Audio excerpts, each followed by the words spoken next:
14 ജനുവരി ഞാൻ ട്രേഡ് ചെയ്യാൻ പോകുന്ന ലിക്വിഡിറ്റി ഏരിയാസ് ഏതൊക്കെയാണെന്ന് നമുക്ക് നോക്കാം.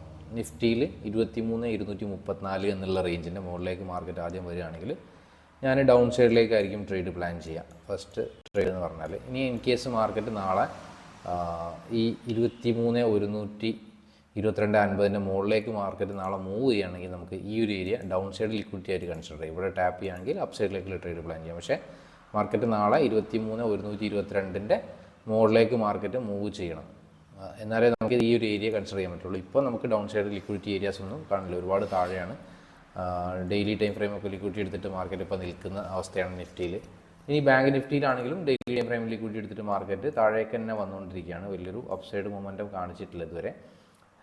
ഇപ്പോൾ ബാങ്ക് നിഫ്റ്റിയിലൊക്കെ ഇൻറ്റേർണൽ ലെവൽസ് നോക്കുകയാണെങ്കിൽ 48,334 എന്നുള്ള ലെവലാണ്. ഇതിൻ്റെ താഴേക്ക് ഇതിൻ്റെ മുകളിലേക്കാണ് ആദ്യം മാർക്കറ്റ് പോകുന്നതെങ്കിലായിരിക്കും ഞാൻ താഴേക്ക് ട്രേഡ് നോക്കുക.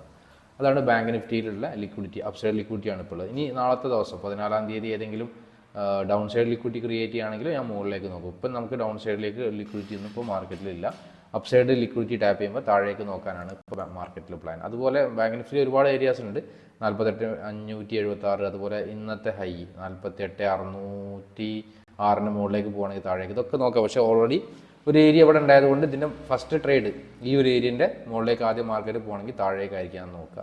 അതുപോലെ നിഫ്റ്റിൻ്റെ ലെവലും ഞാൻ പറഞ്ഞു. ഇതാണ് നാളത്തെ 14-ാം ജനുവരിൻ്റെ ട്രേഡ് പ്ലാൻ. ഇനി ഇതിൻ്റെ ഏരിയൻ്റെ ഒക്കെ ഗ്യാപ്പിലാണ് മാർക്കറ്റ് നാളെ ഓപ്പൺ ആവുന്നത്. നാളത്തെ ദിവസം ഏതെങ്കിലും പ്രൈസ് ആക്ഷൻ ഒരു ടൈം ഫ്രെയിം ലിക്വിഡിറ്റി ക്രിയേറ്റ് ചെയ്യുകയാണെങ്കിൽ അതിനനുസരിച്ചിട്ടായിരിക്കും ട്രേഡ് പ്ലാൻ ചെയ്യുക. Thank you.